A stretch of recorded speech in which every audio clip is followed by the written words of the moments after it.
Halo teman-teman, kembali lagi dengan aku, Ricky, di Tanya Bibit episode spesial kali ini. Kali ini aku ditemani oleh Vita, salah satu Halo. financial mentor Bibit. Nah, episode spesial kali ini kita akan bahas satu pertanyaan yang menarik nih. Kayaknya pertanyaan ini tuh banyak ditanyain, cuman ada satu aja nih yang komentar di kolom komentar, yaitu dia bahas tentang merasa rugi investasi reksadana karena merah dan returnnya lama nih, Fit. Menurut kita gimana nih, Fit? Oke, sebenarnya yang pertama itu kita perlu pahamin dulu ya, Rick, bahwa namanya investasi, apapun itu ada resikonya gitu. Dan salah satu resikonya itu adalah penurunan nilai gitu. Jadi ada resiko kerugian gitu. Nah, tapi kalau investasi di reksadana, sebenarnya kita belum benar-benar rugi kalau kita belum jual reksadananya. Gitu. Jadi baru statusnya aja nih gitu ya, kelihatannya rugi, tapi kalau belum dijual tuh belum benar-benar rugi. I see. Jadi investasi manapun ya, bukan cuma reksadana, sebenarnya ada potensi untuk tadi ya merah ya, karena dia bahasnya kan komennya merah ya. Tapi kalau misalkan kita belum jual, sebenarnya belum rugi tuh, belum benar-benar rugi ya. Ya. Terus kalau misalkan merah gimana dong tuh? Oke, yang pertama kan tadi kita udah memahami bahwa penurunan itu hal yang wajar gitu kan. Terus apa sih yang bisa kita lakukan gitu ya ketika turun? Nah, pertama, makanya kita tuh kalau investasi perlu untuk punya tujuan keuangan dulu kan, Rick ya. Biasanya tuh supaya apa? Supaya kita bisa milih instrumen yang sesuai gitu. Makanya kalau tujuan kita itu untuk jangka panjang nih gitu misalnya. Nah, kalau misalnya ada penurunan dalam jangka pendek, ya kita tetap fokus aja nih untuk nabung rutin gitu, atau istilah kerennya itu dollar cost averaging atau DCA gitu ya. Jadi mau harganya lagi turun atau harganya lagi naik gitu ya, itu tetap konsisten investasi rutin gitu. Jadi kalau misalkan lagi merah nih, itu yang penting adalah tujuan keuangan kita, terus tetap investasi rutin ya, yaitu atau DCA tadi gitu ya, nabung rutin ya. Ya. Supaya ya kita bisa, yang penting tercapai tujuan keuangannya. Tapi ini biasanya untuk jangka pendek atau jangka panjang sih, Fit? Biasanya ini sih untuk jangka panjang ya, Rick ya. Tapi sebenarnya juga bisa dipakai untuk jangka pendek. Karena kan untuk rutin ini bisa mau harian gitu kan, bisa mingguan, mau bulanan, itu bisa gitu frekuensinya. I see. Kalau begitu, semua tujuan keuangan baik jangka pendek ataupun jangka panjang pakai nabung rutin beres. Perlu nggak kita pilih reksadana tertentu untuk tujuan-tujuan keuangan itu, Fit, sebenarnya? Sebenarnya bagus ya kita untuk nabung rutin itu, karena kan kalau misalnya nabung rutin nih ya, Rick, kita kan mau harganya lagi turun atau lagi naik kan kita tetap beli ya tadi. Jadi kita bakal dapat harga belinya rata-rata nih. Nah, jadi kalau dalam jangka panjang terus reksadananya itu mengalami kenaikan, kita bisa berpotensi dapat keuntungan. Jadi memang harus sabar gitu kan dalam investasi. Memang harus sabar ya. Tapi yang tak kalah penting itu adalah pilih produknya nih gitu, karena kan kalau beda tujuan keuangan, kebutuhan produknya juga bisa berbeda gitu. Oh, jadi beda ya?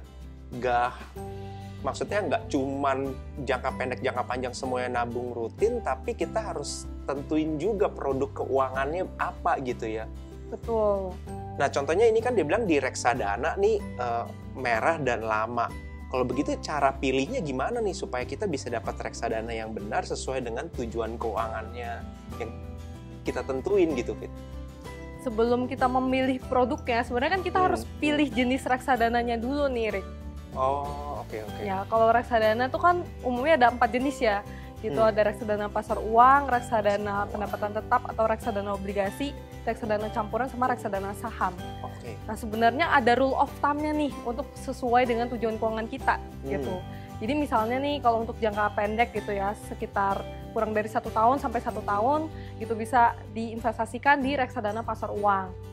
Atau kalau misalnya nih sekitar 1 sampai 3 tahun bisa di reksadana obligasi atau reksadana pendapatan tetap. Kalau 3 sampai 5 misalnya di reksadana campuran, kemudian lebih dari 5 tahun atau jangka panjang ya itu bisa di reksadana saham. Nah, kalau kita udah bisa nentuin jenisnya, baru kita bisa pilih produknya nih, Rick. Nah, ada tips nggak bagaimana sih cara nentuin produknya kalau kita udah tahu nih, misal kayak aku nih, aku punya tujuan keuangan 2 tahun lagi nih. Kira-kira itu lebih pas di jenis apa, terus bagaimana nanti aku nentuin produknya, Fit?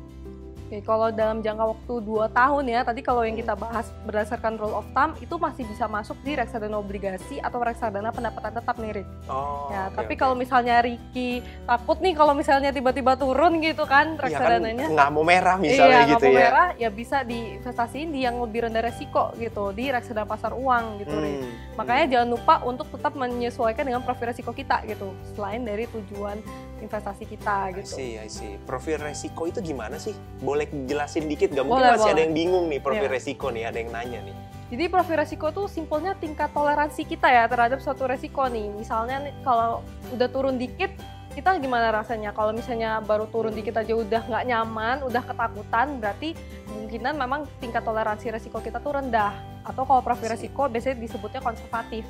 Gitu. Tapi kalau misalnya nih turun agak banyak, oh ya udah nggak apa-apa, nanti juga bakal naik lagi atau bahkan belinya lebih banyak gitu ya. Nah itu berarti tingkat toleransi terhadap resikonya itu tinggi atau biasanya itu disebut profil resikonya agresif. Tapi ada juga yang tengah-tengah nih, Rik.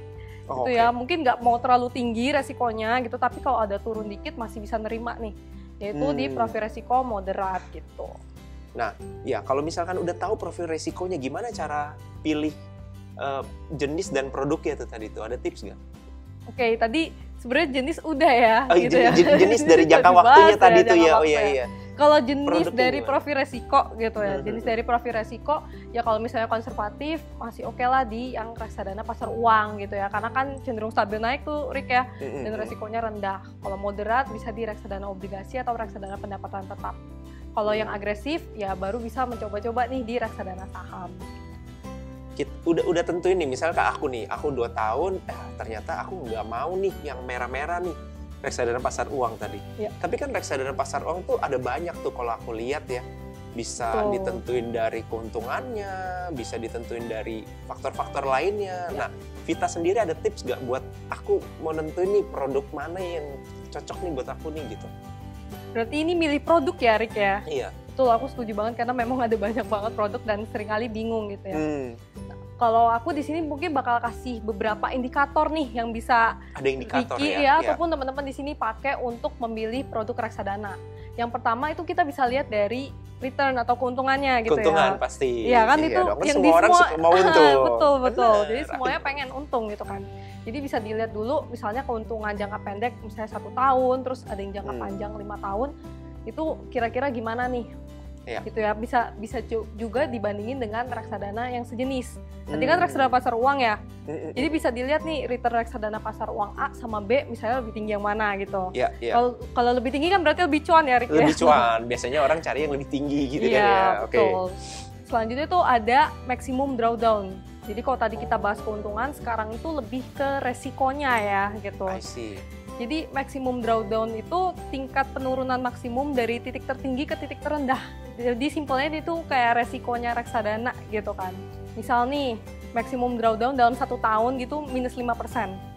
Berarti dalam 1 tahun itu, reksadana itu turun paling dalam itu sebanyak 5%. Oh, jadi tadi yang dikoneksin sama profil resiko tuh ya, aku bisa nggak turun 5% gitu ya. Tapi kalau reksadana pasar uang nih menarik sih ya, karena dia gerakannya cenderung stabil naik, jadi biasanya maksimum drawdown-nya tuh 0,00% gitu ya. Kalau reksadana pasar uang cukup aman ya. Itu maksimum drawdown ya namanya. Iya, betul. Iya. Ada lagi nggak selain 2 itu, dari keuntungan sama maksimum drawdown? Atau kita lihat 2 itu aja, Fit? Sebenarnya masih ada lagi nih, ada beberapa indikator lainnya yang bisa dipakai gitu ya. Yaitu ada total AUM atau Asset Under Management. Jadi itu total dana kelolaan suatu produk reksadana nih. Gitu. Jadi ini nih nunjukin apa sih? Kalau misalnya semakin banyak gitu ya kan total dana kelolaannya, berarti semakin banyak investor yang mempercayakan dananya di produk tersebut gitu. I see. Ibaratnya kalau restoran mungkin makin rame, makin banyak yang percaya gitu loh ya. Ini tempatnya rame nih, kayaknya enak nih gitu kan ya. Gitu. Jadi kalau misalnya tadi AUM ya, itu makin besar berarti orang-orang makin percaya investasi di sana gitu. Udah 3 nih. Ada lagi nggak yang lain? Ini makin banyak makin bingung ya. Gimana daripada bingung ya. Mungkin aku tambah satu lagi biar bisa ada pilihan gitu ya. Itu ada expense ratio nih. Expense ratio, oke. Expense ratio ini rasio dari biaya-biaya pengelolaan reksadana. kayak biaya untuk pengelolaan gitu kan, kemudian biaya bank kustodian dan juga biaya-biaya pengelolaan reksadana lainnya gitu. Nah ini kalau misalnya semakin kecil gitu berarti semakin efisien tuh pengelolaan produk reksadananya. I see. Jadi biaya expense-nya kalau makin kecil makin efisien. Ya. Nah ini kalau expense-nya besar berarti keuntungan kita kepotong dong dari biayanya dong.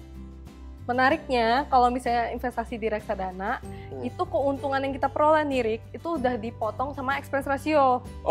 Jadi kalau misalnya Ricky nih untung 10%, ya udah 10% yang didapat gak dipotong lagi gitu. Oh iya, jadi tadi indikator yang pertama return itu udah dipotong tuh ya sama si expense ratio, udah bersih lah ya pokoknya ya. Nanti aku pikir untungnya 5%, expense ratio-nya 4%, cuma 1%. Iya, nggak gitu. Nggak gitu ya, oke. Nah, teman-teman ini kan ada 4 indikator ya. Jadi Fit ada 4 indikator tadi yang kita jelasin kan. Nah, gimana tuh caranya kita pilih dari 4? Apakah memang harus dari 4-4-nya? Oke, sebenarnya kalau misalnya langsung pakai 4 mungkin agak bingung ya Rick ya. Karena makanya kan ada nih yang produk unggulnya di AUM-nya, ada yang unggulnya misalnya di return-nya gitu. Kalau menurut aku sih teman-teman bisa pakai minimal 2 lah ya, 2 indikator. Aja ya, jadi dari 4 itu pilih 2 aja ya? Iya, bisa pilih 2, misalnya pilih return sama maximum drawdown gitu kan. Atau misalnya pilih jadi keuntungan sama ruginya berapa gitu ya. Gitu. Total AUM misalnya sama maximum drawdown gitu. Ya boleh aja gitu, jadi disesuaikan dengan preferensi teman-teman juga. Apa sih yang diprioritasin gitu kan? Apakah pengen lihat return-nya gitu, tapi jangan lupa juga dengan resikonya. Apakah memang mengutamakan misalnya total dana kelolaannya gitu. Fit, ini udah terakhir nih, kira-kira ada tips gak untuk teman-teman yang masih takut untuk investasi di reksadana karena takutnya merah, rugi, terus lama lagi? Oke, kalau tipsnya gitu ya buat yang teman-teman yang mungkin masih takut gitu ya kalau turun merah portofolionya, nah kalian itu sebenarnya bisa mulai dulu nih dari yang paling rendah resiko, yaitu reksadana pasar uang gitu. Jadi kalau misalnya udah paham nih cara kerja reksadana, baru mungkin upgrade nih.